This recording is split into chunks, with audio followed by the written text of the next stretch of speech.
Hey everybody, it's CryptJ1958 here. It's been a little while since I've posted a video. I've been dealing with a lot of stuff, but I'm back here. Got my brother with me. We're going to do a deck profile on his Prank Kids. He's been building it for a little while, and with Prank Kids taking YCS Milan, we're just going to show what he has, kind of talk about the differences between his setup and the one that topped, and go from there. So let's get into the deck profile. Start with the monsters. So I run 3 Prank Kids Dropsies.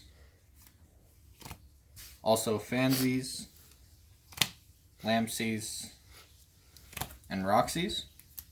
Okay. And how good is Roxy's in the deck? With certain cards, it's really good because it's draw power, which this deck is definitely needing. Okay. Would you say that it helped the deck more than it hurts? It's definitely a good addition. Yeah. And then the last.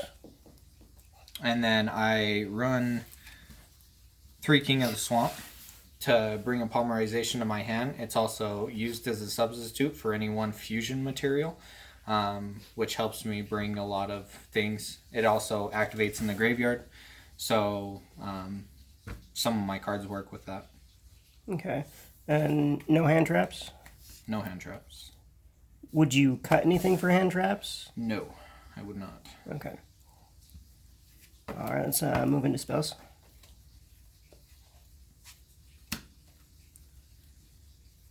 Run 2 Terraforming. Okay. Going like this. Run 2 Terraforming for Prank Kids Place. And then... Is that hard to remember if you've activated that each turn or not? Yeah. Because you have to... You go into several different one of your extra deck multiple times during your turn, so... And it only activates once. Each one, so the fusion effect only happens once, and so does the link. Okay. So if you link more than once, you don't get a stack effect. Then I run 3 Instant Fusion, 3 Thunder Dragon Fusion. Why would you run Thunder Dragon Fusion over some of the other options? Because Thunder Dragon Fusion, because this guy's a Thunder, I can reshuffle the 3 materials used for that guy back into my deck, so from my graveyard. So it's mostly just for the recycling power, even though you can only go into one? So you only have one extra deck monster that you can go into, but you're using it more for the recycle power. Yeah. As opposed to something like Invocation, which you actually fuse from the hand, and as long as you're not doing an invoked monster, you don't have to banish anything. Yeah. And I like it a lot. Have you tried playing like different ratios, like maybe cut it down to like 1 Thunder Dragon and try into Invocation and see if that plays a little bit better? Well, I don't have any invocation, so no. Okay. And then, of course, a must in this deck, 3 Polymerization. Okay. And then 3 Potted Desires, which I play in effect with Roxy's because Roxy's is a draw power, but if I can't actually use Roxy's effect, I can banish the 10 and draw 2. And that was actually in the YCS Milan deck profile, so. And then I run 2 Prank Kids Pranks, and 2 Pandemonium, and 1 Refusion, and 1 Monster Reborn. And the refusion you said was going to be traded out for a third Pandemonium. Yeah, for a third Pandemonium, but for right now, it does its job, It's actually not too bad of a card when you have Rocket Ride in the graveyard. So, because if you tribute Rocket Ride, then it's not actually removed from play due to Refusion's effect, and that would be the downfall to Refusion. Okay. And then the only traps I play are 2 Print Kids Plan. And that's the one that you can banish from the graveyard to shuffle. To shuffle as many Print Kids, and then then whatever monster is attacking is minus 100 times the amount of Print Kids sent back to your deck. Okay. So it's kind of a protection card. Yeah. But now to your other question about the switching anything for hand traps, I wouldn't switch anything, but I might add 3 Ash. Okay. With how the deck plays right now, do you have any like consistency issues? Do you find yourself bricking a lot, or do you pretty much always have a play you can go into? Just the recycling. If I can't bring pranks out to the field, then the deck kind of breaks. Okay. So. I did have another question. Okay. As far as the way that the deck runs, what would you say would be the biggest thing that it needs? Like if it was to get another, like more Prank Kid support, would it need like maybe like a Prank Kid Spot of Greed type card, or some like spot removal? Yeah, it needs spot removal. I have a hard time destroying anything on the field. With this deck, there's not much that can happen with the whole spot removal. But other than that, the deck is fun. It runs good. Okay. Well, let's get into the extra deck. All right. So we're gonna start with the fusion. I run 3 Print Kids Rocket Ride. And then he just brings back from the graveyard, right? Well, so with him, I can, when he is fusion summon, I can either have him lose 1,000 attack for the turn, and he can attack directly that turn.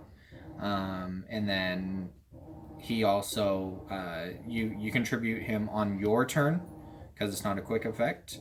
You contribute him on your turn, and you can special summon two Prank Kids to the field. Okay.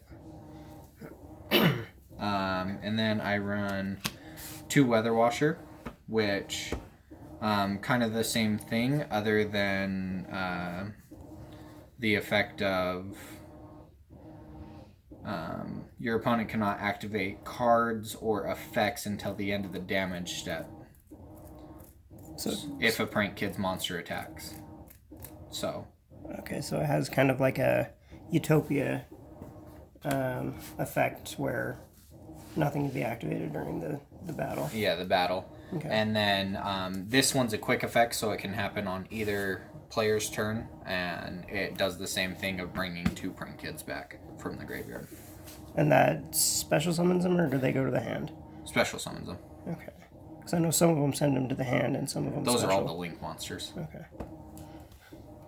And then I run 2 Butler. Biggest reason I run him, 3,000 beater and spot removal. And he's the Raigeki. Yeah.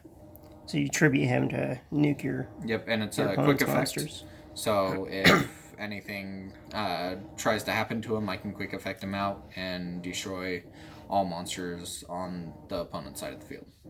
And it's non-targeting, which is really good, because non-targeting removal, there's not a lot of monsters that they can protect themselves from non-targeting removal, so that's really nice.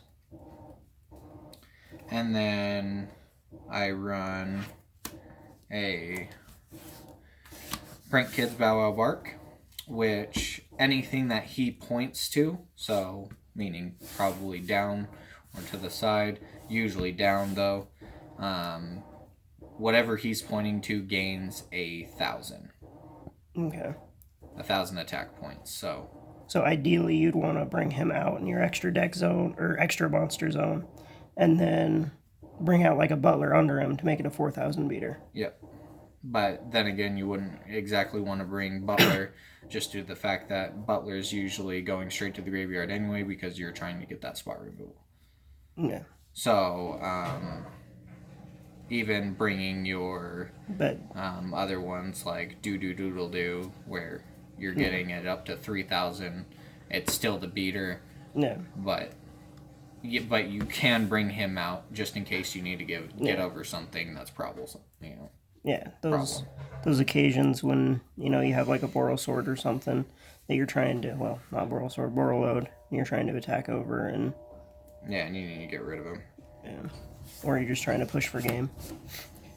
And then I run 2 Prank Kids Doo Doo Doodle Doo, and I actually forgot to say this one's a quick effect, and you tribute him, and you bring 2 Prank Kids to your hand. From the graveyard, right? Yep, from the graveyard. Okay. And Doodle Doo is when he is Link summoned, he can add 1 Prank Kid spell or trap. So you're either wanting to try to add pranks or place to the hand. You could do Pandemonium if you want to go that route, but usually it's place or pranks. And he's also a bring 2 Prank Kids to the hand, but it's not a quick effect. So you have to do it on your turn. And then I run 2 Roasters. And that is a Harpy Feather Duster. So it clears backfield instead of monsters. Okay. And again, 3,000 beater. And he points all 4 ways. Okay. So. And then I run a Cerberus, Link Karibo, and Borreload. Okay. And that's pretty much it. And I'm guessing because we know that the deck that topped Milan was running Boral Sword. And I know. Borreload. He actually did. He was running both. If you were able to get a Boral Sword, what do you think you would cut to bring it to add Boral Sword? Probably Link Karibo. Okay. Because it's only. I could also cut a Butler because usually I'm only going into 1 Butler. But then again, if I cut the Butler, then I'd probably cut down the Thunder Dragon fusions. Okay. Alright, and we already kind of talked about what the deck needs, kind of the downfall. I think that's all the questions I had. Well, thanks for sharing your deck here. Any last thoughts or anything you want to say before we end the video? Nope. Alright, well, thank you guys so much for watching, and make sure to like, subscribe, hit that notification so when I do upload that you'll be able to get that. And let's share this video so we can get up to our subscriber goal. Thank you guys so much, and you guys have a great day.